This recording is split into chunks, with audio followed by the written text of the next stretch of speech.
Afflictions of the mind, resistance. We have gone through the broad kinds of beliefs. This is not a textbook classification, just my own understanding from my own experience with beliefs. So, I must have left out a few kind or created few new kinds. But classification is not important. The important issue is to be free from all beliefs.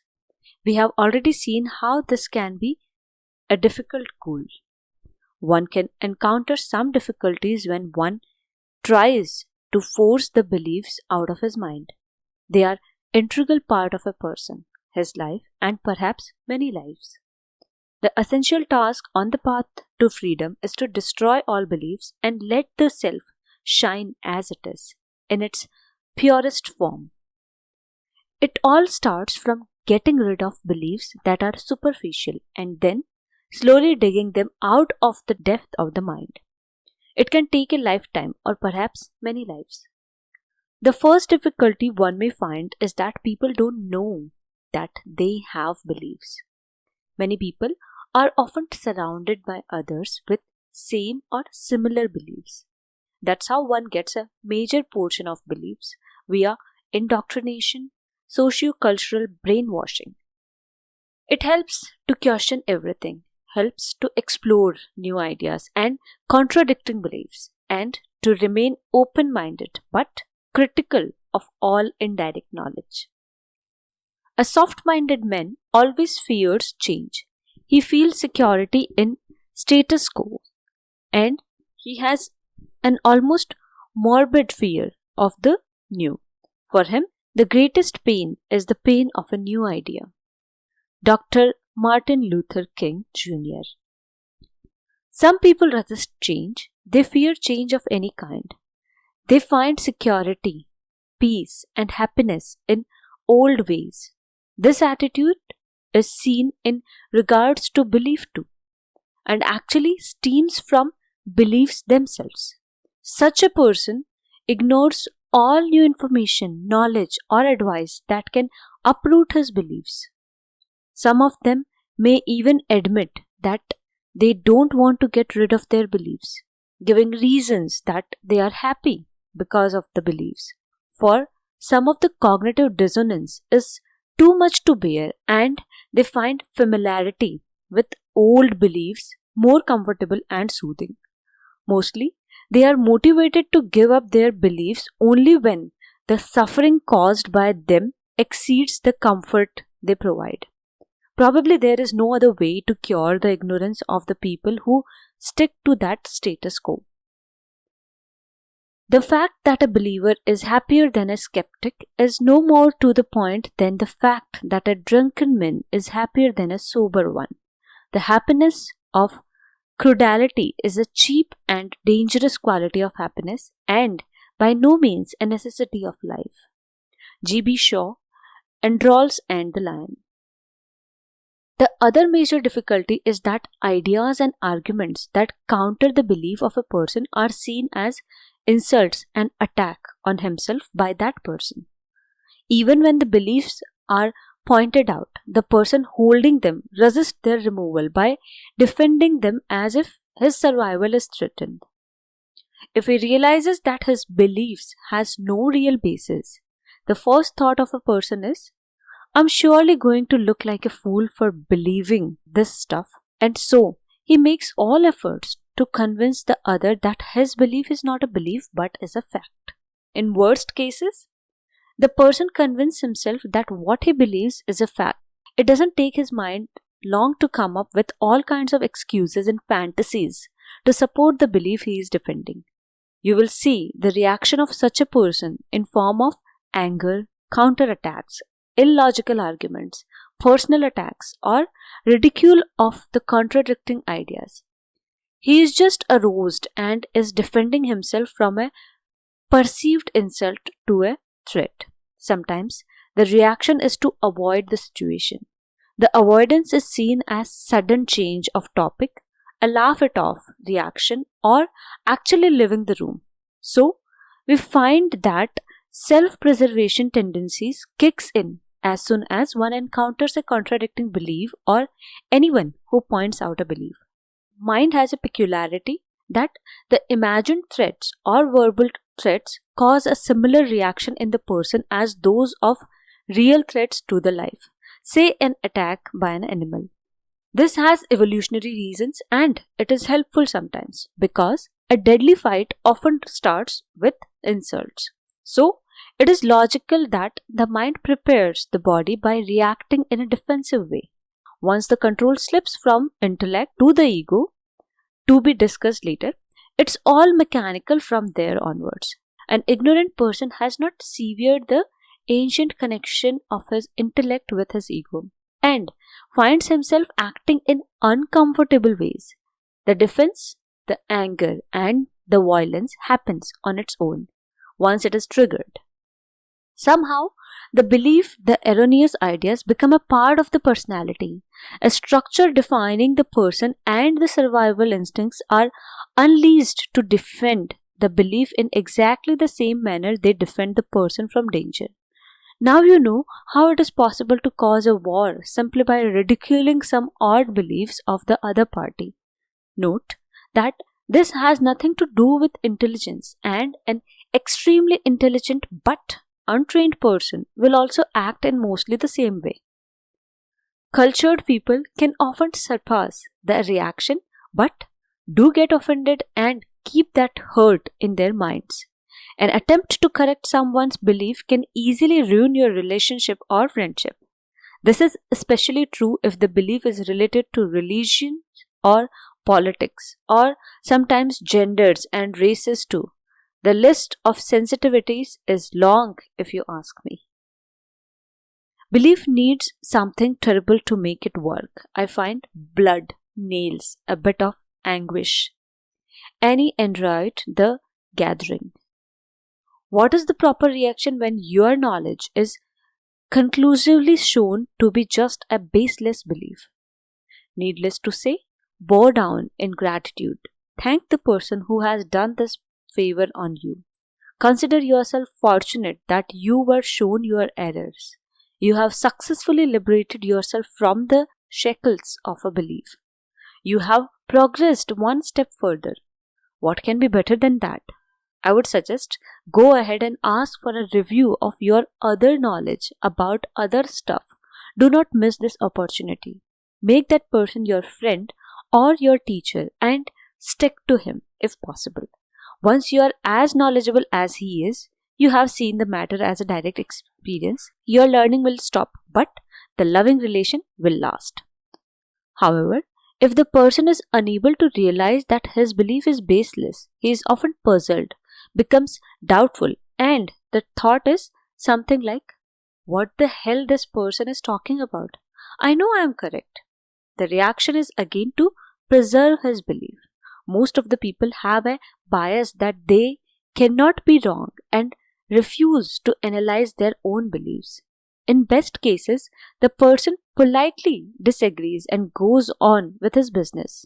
But in worst cases, he may ridicule or insult the person who is honestly trying to show him his error.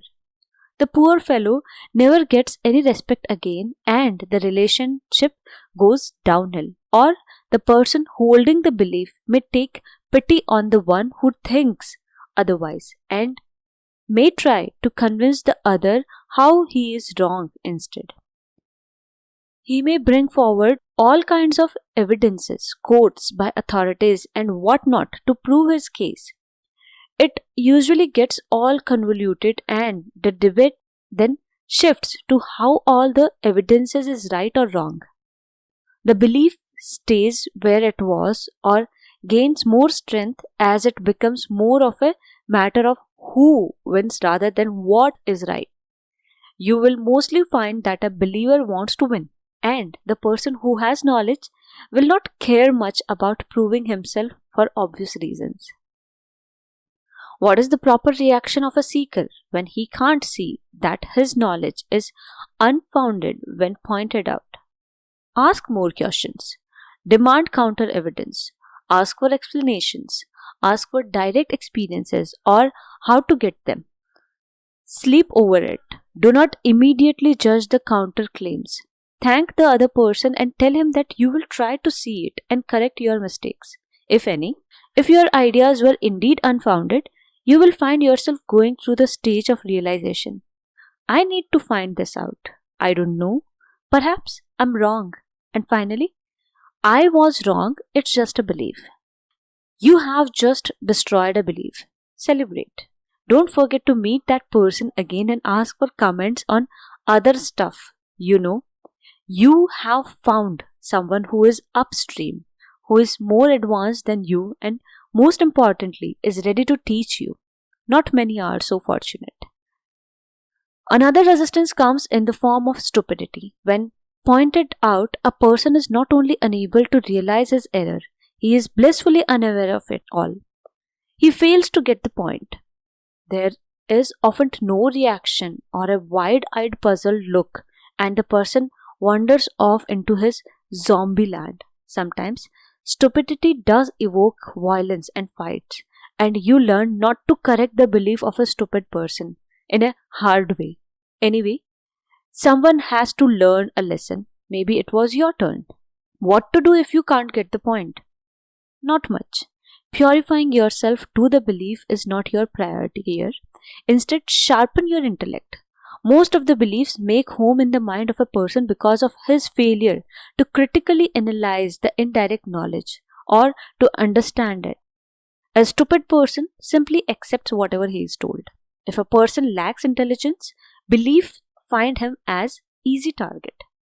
An intelligent, critical thinker who is fully aware of himself rarely falls into a belief trap. The first principle is that you must not fool yourself, and you are the easiest person to fool. Richard Feynman. Fear is another reason for resisting the removal of beliefs. There is an illusion of security when you are a part of the crowd and believe whatever others in your group believe. This has obvious evolutionary reasons. A herd avoids a predator more effectively than an individual, and hence a fear overtakes the individual if he finds himself away from his group.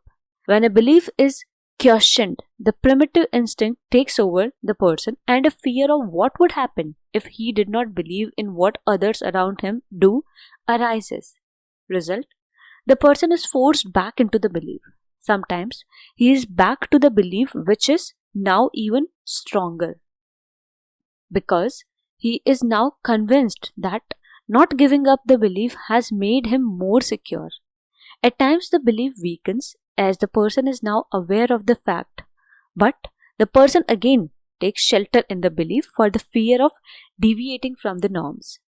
A fearful person may dream up evidences to support his belief and justify it. Not knowing that he is unconsciously afraid of something, the reaction comes in the form of irrational statements or something like, "I'm sorry, I believe this no matter what you say," or "Do you think everyone else who believes this is a fool?" Such a person is too insecure to stand up for any truth. He keeps his face down. It is very difficult to reason people out of beliefs that they didn't reason themselves into. Emmy Tutor, The Theology of Quicker, How Pseudoscience Has Become a Secular Religion, The Skeptical OB, May 6, 2016. What should you do if you find safety in numbers? Firstly, convince yourself thoroughly that you were holding nothing but a belief. Secondly, leave the crowd behind. A seeker who is afraid of crowd is not much of a seeker. Realize that the majority is going to be ignorant, and sooner or later you will find yourself standing alone. The cost of freedom is loneliness. If you are so fond of company, seek the company of seekers, teachers, and wise. If they are all yes men too, then you are in the wrong company. Your companions should be such that they don't leave a single chance of shooting down your beliefs brutally. Some other reasons for not letting beliefs go are doubt, pride, manipulation, monetary benefits, and pleasures, addictions. Doubt occurs when one perceives an attempt to correct his belief as an attempt to deceive him.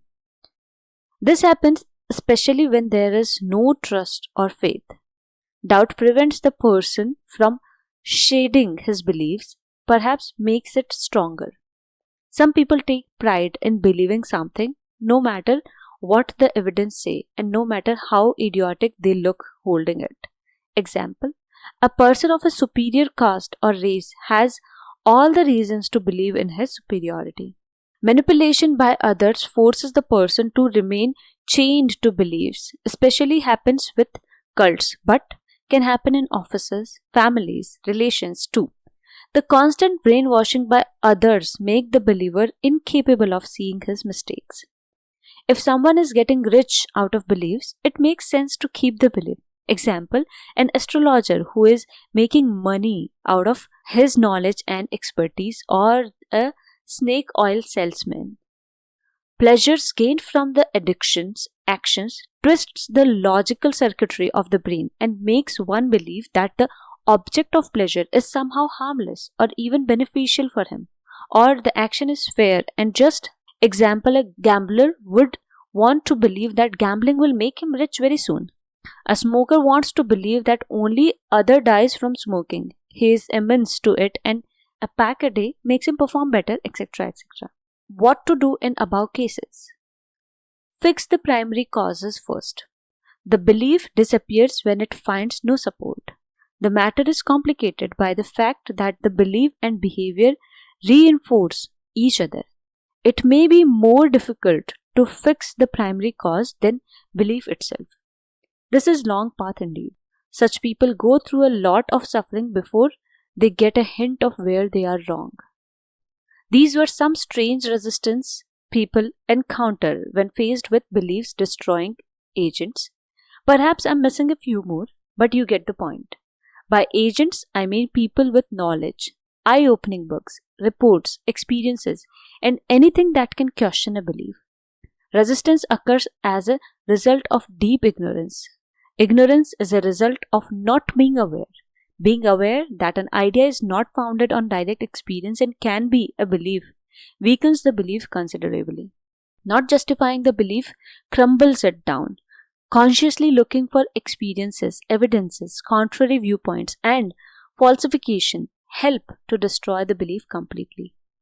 What should I do with all those pesky believers? I can't stand them anymore. Tolerate. Period. Have compassion, sympathy, kindness, and love for those who are trapped in beliefs. Beliefs cause huge amount of suffering, and a person who is suffering does not deserve hate. Know that those who are farther in the path are tolerating you now, at this very moment. Beliefs are ignorance manifested, and ignorance is as ancient and vast as mind itself. All knowledge is just ignorance. The self is free only when all beliefs end and when all knowledge ends. The self doesn't need to know anything else to be self. It shines in its own light. But I want to help people get rid of their beliefs, so what should I do? Drop a hint. Set up yourself as a living example. Be diplomatic and sweet. Of course, you can make a person drop any belief by simply pointing a gun to his head. I don't recommend this method because the cure can be temporary. Symptoms tend to reappear when the gun is pointing away. And remember that the other person can always get his own gun and return the favor. The more you force someone to drop a belief, the more the resistance grows. Some beliefs are like a virus that feeds on antibiotic. Showing the light to the blind does not help much. One must hold his hand and walk with him. Those who have faith in you will walk with you. Rest won't. A life free of beliefs is the best way to introduce others to their own beliefs. Those who have eyes will see. They will understand why you live the way you live, why you talk the way you talk. They will follow you. Those who are on the threshold but are still resisting can be pushed into the light by a mere hint. The hint needs to be polite, non-threatening, intelligent, and even comical.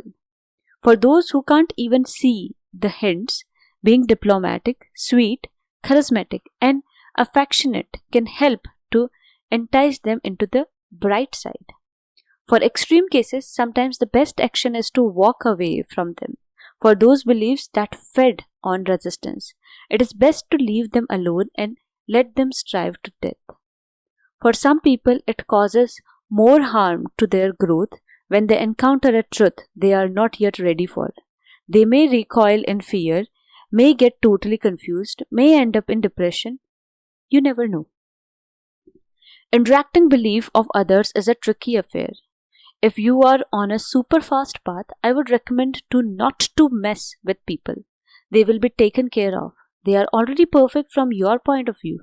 You don't want to fix them. What you really need to do is fix yourself. Get rid of your own beliefs first. Do not engage with people unless they come to you and ask for knowledge. This will save you a lot of trouble, save your time, propel you forward quickly, as you don't need to deal with the consequences of your actions on others. Do not take responsibility for others' growth unless you are permitted to do so. Once you reach the peak, you can guide those in the valley better. You cannot carry others in your arms. Everyone has to walk their own path. Ultimately, remember that there are no others. It's just you here, nothing but yourself. Notes. No one likes to be called a fool. Well, except a seeker. A seeker intentionally seeks falsification of his knowledge. He likes it a lot. When he is shown the light, realizing that he is a fool for holding a belief is a cause of celebration. Falsification is the primary method of validation in all sciences. A theory, an observation, stands on its feet firmly only when all attempts to falsify it fail.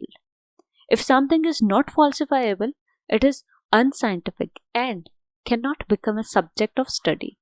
It is impossible to find an experience or experiment to study something if it is not falsifiable. Second, this should not be a surprise for those who have debated something on the internet. The anonymity, if any, and physical separation can bring out the worst in a person. As a side note, there are people who intentionally provoke others by a gross attack on their beliefs and just enjoy the resulting show. We all know who they are. We call them trolls. Third, easier said than done. Most of us have a tendency to avoid people who repeatedly prove us wrong, show us our errors and beliefs. This is just self-preservation, only that it is flight mode instead of fight mode. It is said that if you are afraid of facing your teacher, he is the best teacher for you. A teacher's job is to lower the barrier of the ego sufficiently in order to enable the student to gain some knowledge and destroy the beliefs. So, an attitude of surrender and discipline is expected from the student. If you find that you are unable to remain humble, surrendered, or disciplined, know that you are carrying a huge ego there. Fourth, I say that because a cultured person generally avoids correcting others. When you find that people take offense and become defensive when shown wrong, you keep your tongue in control and pretend to simply agree. This is just to avoid the trouble and to preserve the nice, fluffy, warm relationship. Sometimes that is what a proper action is. Some people are not ready to face the fact and their beliefs should not be disturbed. Fix others on your own risk. Fifth, see the discussion on knowledge as ignorance. Sixth, if you are in a tradition or a system, you need the permission from masters before you play with people in any way. It is a risky undertaking. When beliefs are removed quickly and carelessly, the shock of the believer causes more harm than benefit. Other times, the believer, having lost all his false supports, become totally dependent on you for answers, guidance, even for day-to-day affairs, etc. This can put a lot of extra burden on you. The job of a teacher is that of responsibility, and you never know the consequences your teachings can cause. When there is a support system in place, both the teacher and the student can be saved from any possible catastrophe. Thank you.